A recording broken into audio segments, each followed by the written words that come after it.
Number two. Number two is very exciting actually, because this is more technical. It's the most technical concepts I'm going to share with you.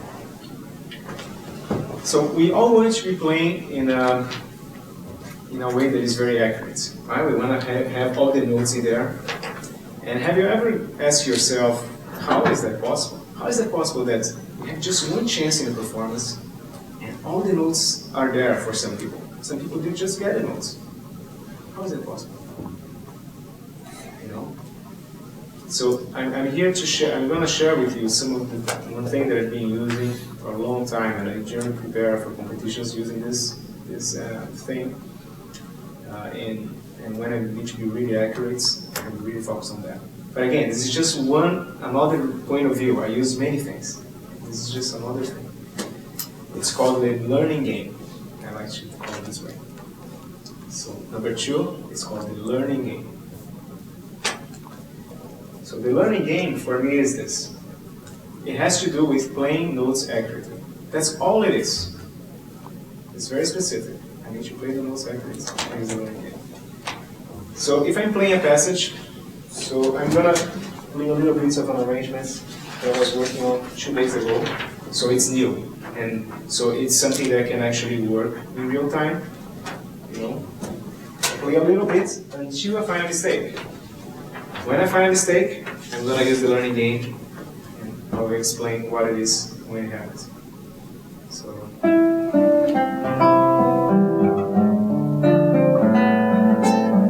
Mistake here, great.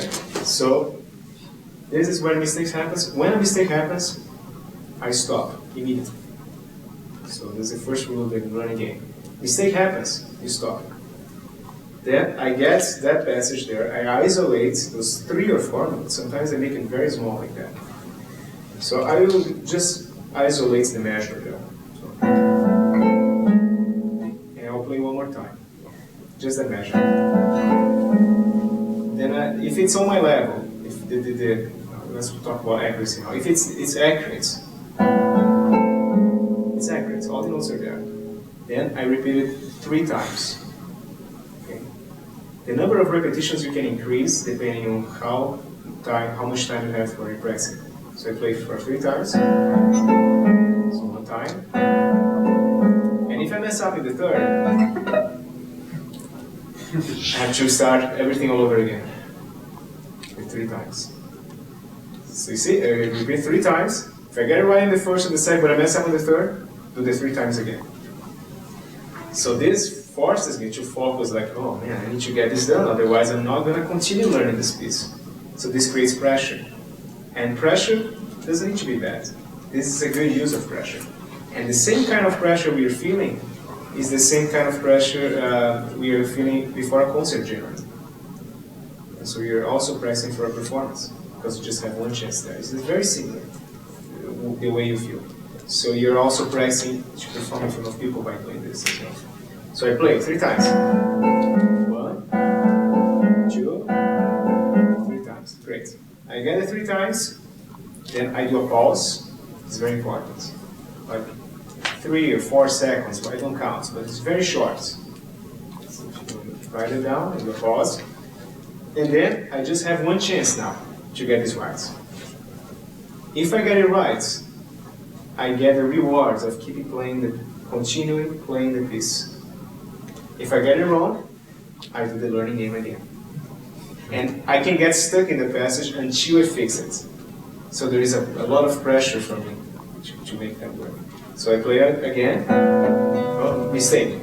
3 times. 1, 2, 3.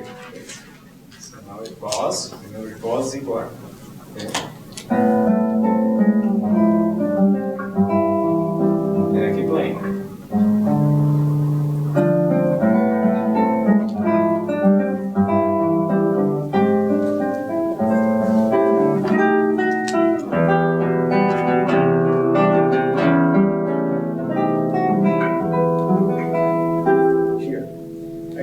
But I got a mistake before. So, where is it? Sorry.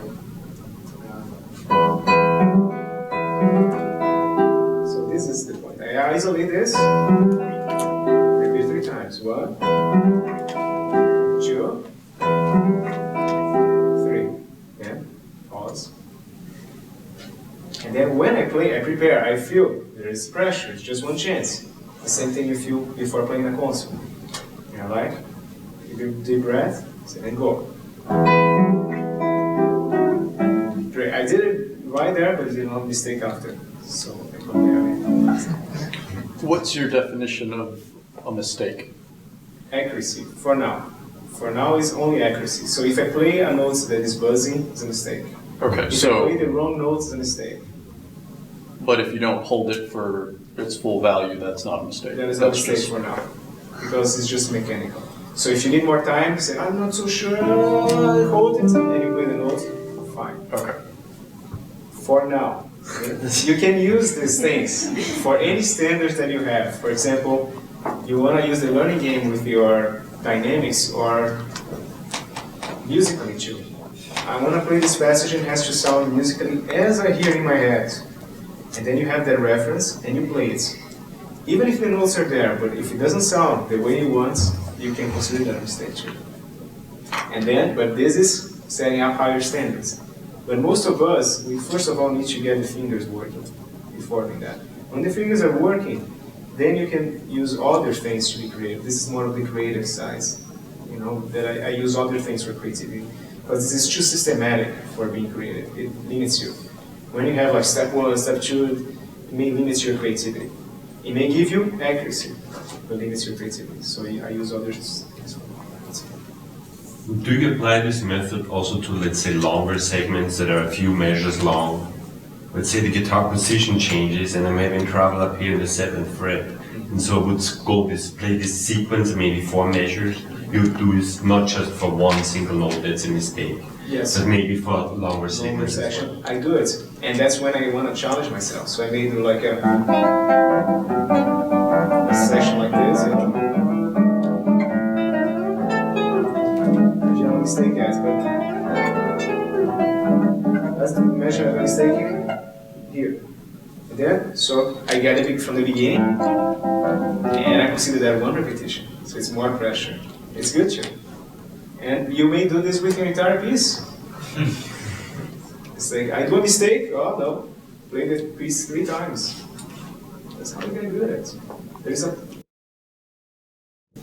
There is a way of doing everything. It's not just magic.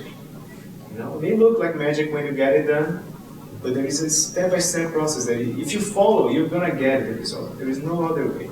You know, it's like science. That's the scientific part of music. The accuracy is scientific. Okay, what if you're playing the learning game and you come to a section and it's a really technically challenging section. You do it, but you keep making the mistake over and over, and your hands start getting like really fatigued. And if you're just doing the repetition, but it's getting harder and harder because your hands are getting so fatigued, does that happen? Or Yes. Great. I'm actually happy you brought that up. There are 2 ways that I deal with that. First way, I like to also think about a concept that every person can do anything on the guitar if it is slow enough. Think about that. If it's slow enough, any person, not even guitar players, they can do it. Let's say, put your finger here and put your finger there, and they go there. Okay, great. Play now. They play. Great. Now, go here. Take your time. Put this thing here and this thing here, and play. Now, if you have this, like a jump like this, it may take some time, but every person can do the thing.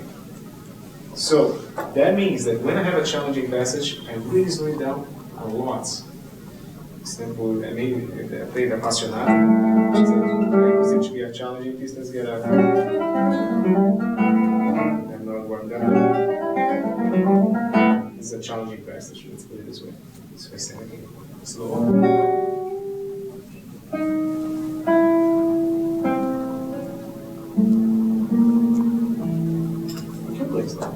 And you consider 1 repetition.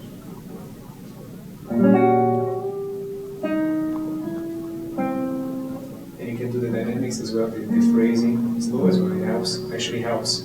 The more you slow down your piece, you gotta imagine that you have like a magnifying lens the more you can see the things. So the more you can see, like, how these notes get soft here, loud songs, loud songs, same volume, loud songs. So you start to get clear notes when you're doing. So that's one thing, and really slow down. The second thing, if that doesn't work, if you have a bunch of bars, and then I say, okay, for today, I'm going to give you, you have a rule, like 3 learning games you use. If you can't solve in 3 learning games, you move on because you're not going to be able to solve that problem today. It's going to take you more than 1 day to solve that. So you have that rule in case that happens. See, this is systematic. This is very systematic. Okay. The other part was a little philosophical, but this is really like step by step. So, the interesting thing is that there are people who are more towards being more systematic, and people who are towards more like, I just want to play the guitar, I want to be creative and let things happen. And both ways are great, but you need to know where you are, where you stand, because both ways are going to require different techniques. And it's always good to challenge yourself. For example, if I'm an only creative guy, I just want to play the guitar, I don't want to be thinking about this stuff. It's good to challenge yourself, like with a learning game or something like that.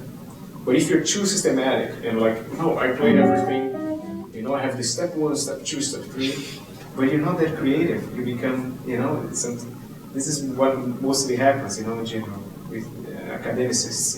They know the steps, they're very, but what is the artist? What is the artistic aspect? What is the creation? It's not there. So you need to balance. So you get something more philosophical, like, why do I want, for example, you ask questions, for example, what do I feel when I play this piece? Or what could I feel if I play this piece? Sometimes you're not feeling anything. But if you ask yourself, okay, I'm not feeling right now, but let's imagine if I could feel, what would I be feeling? See, this twist in the way that you use language can help you a lot. And it may sound superficial, silly, but it's very, very powerful. You just gotta be excellent questions makers.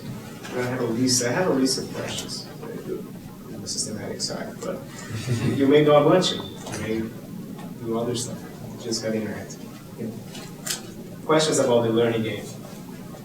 Yes. Have you researched left brain, right brain functions at all with these techniques? Yes.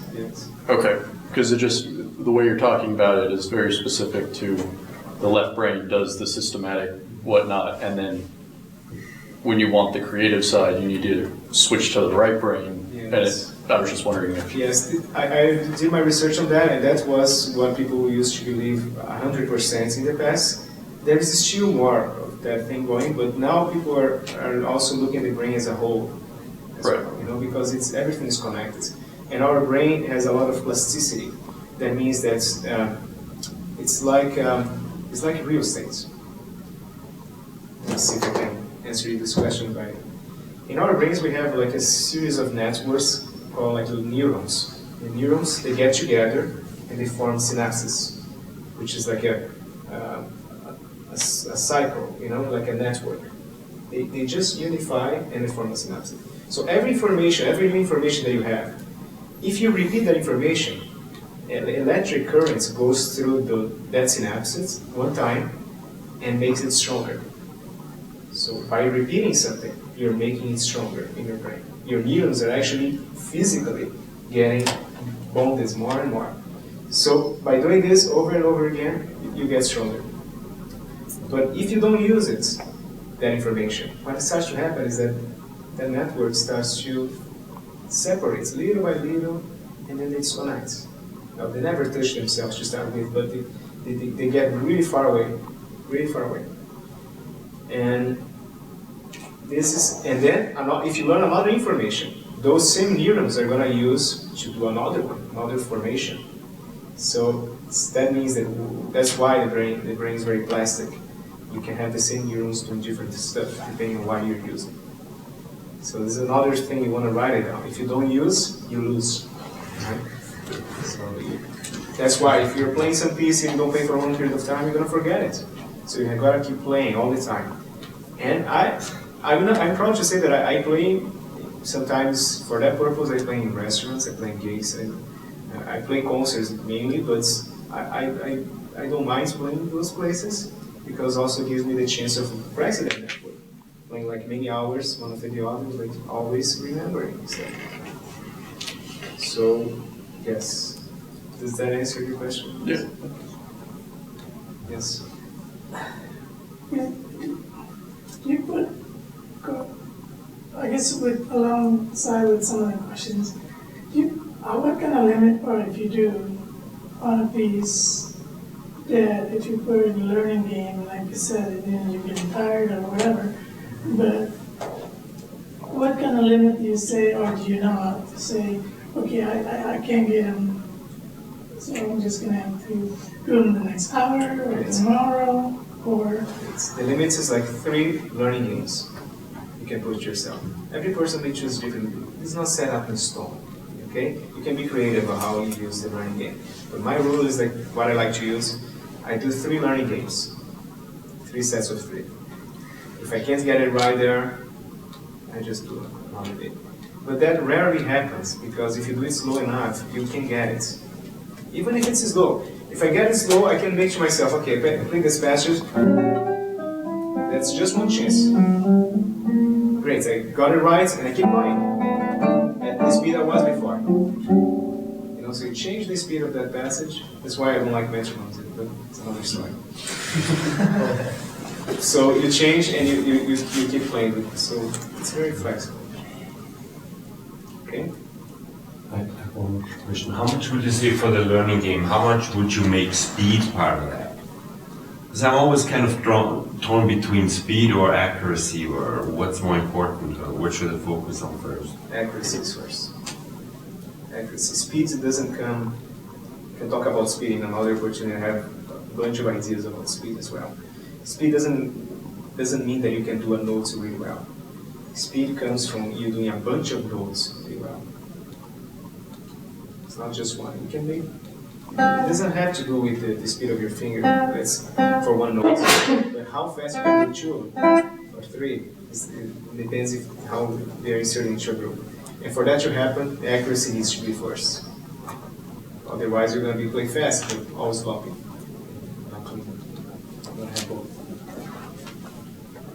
Okay, should I move on to the third?